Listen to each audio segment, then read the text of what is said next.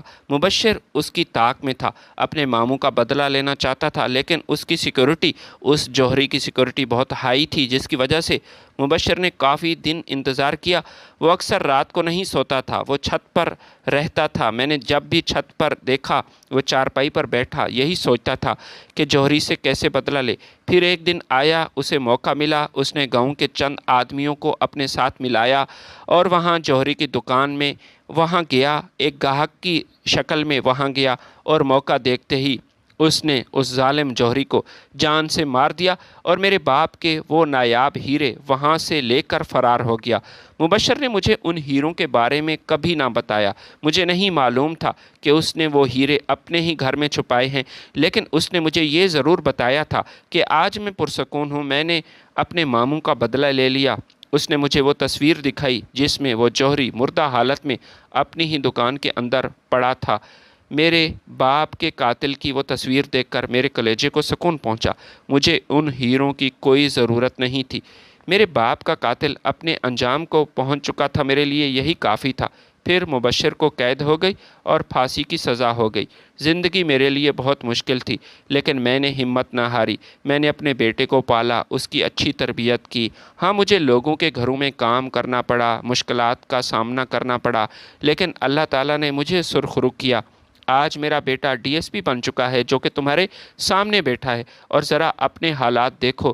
دوسروں کے مال پر قبضہ کرنے کے بعد اور اس کے باوجود آج تم خالی ہاتھ، تمہارے پاس کچھ بھی نہیں۔ ان دونوں کے پاس شبنم کے کسی سوال کا کوئی جواب موجود نہیں تھا۔